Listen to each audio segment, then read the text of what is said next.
Hello everyone, start करते हैं आज के वीडियो को। और आज के वीडियो में हम डिस्कस करने वाले हैं 15 अगस्त की, क्योंकि 15 अगस्त के बारे में इसलिए बात करना ज़रूरी है। सबसे पहले तो आप सभी को स्वतंत्रता दिवस की शुभकामनाएं, क्योंकि हमारे यहाँ जो स्वतंत्रता प्राप्त हुई थी 15 अगस्त के दिन ही हुई थी। इसके साथ ही साथ भारत के लिए एक और बहुत बड़ा एक अवसर है इस प्रकार का कि 27 अगस्त से आपको मालूम होगा 50% के टैरिफ जो है भारत पर लगने वाले हैं। और 15 अगस्त के दिन जो है अमेरिका और रसिया, इन दोनों के बीच में होने वाली है वार्ता। किस चीज़ की वार्ता? रसिया और यूक्रेन के युद्ध को किस प्रकार से समाप्त किया जाए। इस वार्ता के विषय में क्या होगा, क्या निकलेगा, वो तो डायरेक्टली इनडायरेक्टली भारत पर अफेक्ट करेगा, क्योंकि ट्रंप ने एक बार नहीं दो बार इस चीज़ का इंडिकेशन दे दिए हैं कि इसी से आगे की चीज़ें लागू होंगी और आगे की दशा और दिशा निर्धारित होगी कि कहीं कि भारत पर टैरिफ लगाए जाएं कि ना लगाए जाएं। अगर वर्तमान में देखा जाए तो ब्रिक्स कंट्री में से दो ऐसे देश हैं जिसमें इंडिया और ब्राज़ील, इन दोनों ही कंट्रीज़ पर जो है 50% के टैरिफ लगा दिए हैं राष्ट्रपति ट्रंप ने।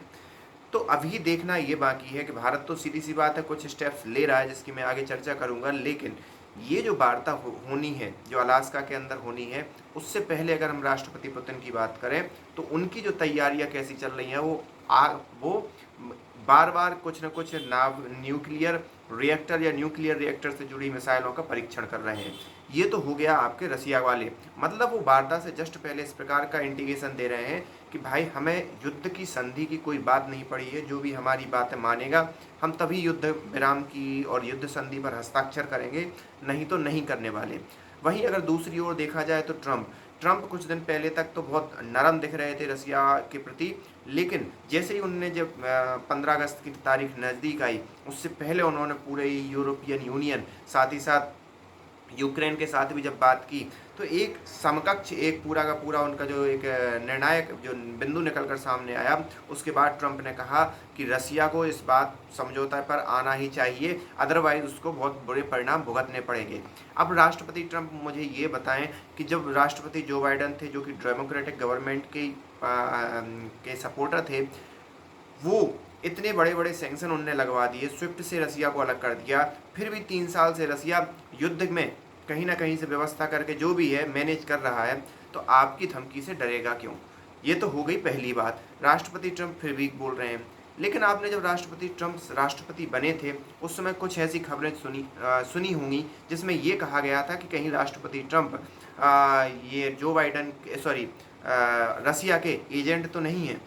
ये बात मेरे को अभी अभी कुछ ऐसी सही लगती हुई समझ में आ रही है, क्योंकि रसिया क्या चाह रहा था, क्योंकि अमेरिका के इन्फ्लुएंस के कारण जो भारत रसिया से थोड़ा कट रहा था या रसिया से थोड़ा व्यापार कम कर रहा था या उतना अलाइन नहीं था रसिया के साथ जितना होना चाहिए था, वो भारत अब वर्तमान में रसिया, चाइना और ब्राज़ील और पूरे ब्रिक्स कंट्री के बिल्कुल नज़दीक आ गया है। भारत ने उस समय ब्रिक्स करेंसी की जो घोषणा की गई थी चाइना के द्वारा, या रसिया चाइना का एक मिला जुला वो था, उस समय भी उसने स्पष्ट रूप से समर्थन नहीं दिया था। ये उस समय की बात है। लेकिन जैसे ही राष्ट्रपति ट्रंप आए, उन्होंने पूरे वर्ल्ड ऑर्डर को इस प्रकार से बिखरा दिया, पूरा वेस्टर्न अलायंस बिखर गया है, एक प्रकार से बिखर ही गया है, जिसमें फ्रांस एक महत्वपूर्ण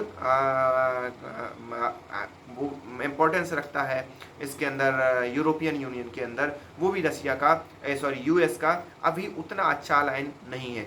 जापान की बात करें तो जापान से भी यूएस के रिश्ते ट्रंप ने खराब कर दिए, इंडिया के साथ भी यूएस के रिश्ते खराब कर दिए, और ये जो ब्रिक्स का ब्लॉक है वो बनता जा रहा है। ये ब्रिक्स का ब्लॉक बन ही नहीं रहा, ये ब्रिक्स का ब्लॉक एक ऑल्टरनेट करेंसी की भी खोज कर रहा है, या एक प्रकार से उस दिशा में काम करना स्टार्ट कर दिया है कि जहाँ पर डी डॉलराइजेशन किया जा सके। डी डॉलराइजेशन का मुद्दा उसी समय निकल कर आ गया था जब रसिया और यूक्रेन का युद्ध हुआ और रसिया पर इस प्रकार के वेस्टर्न कंट्रीज ने सैंक्शन लगा दिए।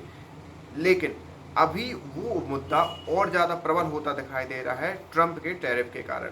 आगे आने वाली उस बातचीत में 15 अगस्त को जो बातचीत जो वर्तमान समय में होने वाली है, उसमें क्या निकल के आएगा और क्या होगा ये तो आगे आने वाला समय ही बताएगा। लेकिन अमेरिका ने 15 अगस्त की वार्ता और 27 अगस्त से भारत और ब्राज़ील पर लगने वाले टैरिफ की जो डेट है, वो मुझे लगता है बहुत ही सोच समझ के निकाली होगी, क्योंकि ट्रंप ने ये कहा है कि 15 अगस्त के बाद तुरंत ही एक और मीटिंग होगी जो अमेरिका, रसिया और यूक्रेन तीनों मिलकर साथ में बैठेंगे। और अमेरिका के राष्ट्रपति ने यह भी कहा कि अगर रसिया यूक्रेन दोनों साथ में बैठना चाहे तो दोनों ही बैठ सकते हैं, लेकिन अगर वो अमेरिका को अलाउ करते हैं तो वो भी बैठेंगे। तो मतलब ट्रंप का जो पूरा का पूरा सीन और पूरा वो जो प्लान नज़र आ रहा है, वो मेरे को यही नज़र आ रहा है कि हो सकता है ट्रंप 27 अगस्त से पहले कुछ इस प्रकार का समाधान निकाल लें और फिर ये कहें कि नहीं, अब इंडिया पर 25% ही टैरिफ लगेंगे, 50% टैरिफ नहीं लगेंगे। लेकिन इन सब चीज़ों को करने के बाद भारत तो पहले से जानता ही था कि अमेरिका जो है परमानेंट दोस्त किसी का भी नहीं है। अब लेकिन ये बात और सदृढ़ हो गई है और भारत के लिए एक मौका भी मिल गया है अमेरिका के विरोध में काम करने का, और भारत ने इसकी शुरुआत कर भी दी है। उसकी शुरुआत प्रधानमंत्री मोदी ने ही स्पष्ट रूप से कई रैलियों में ये जाके बोला कि भारत किसी भी प्रकार से हमारे किसानों, हमारे मजदूरों और हमारे जो डेयरी उद्योग में लगे हुए कामगार हैं उनको उनके हितों से कभी भी समझौता नहीं करेगा, क्योंकि तब तक मैं ढाल बन के खड़ा हुआ हूँ। तो अभी तो स्पष्ट रूप से भारत का जो है निर्णय सामने आ गया है। आगे आने वाले समय में क्या होता है ये हम देखेंगे।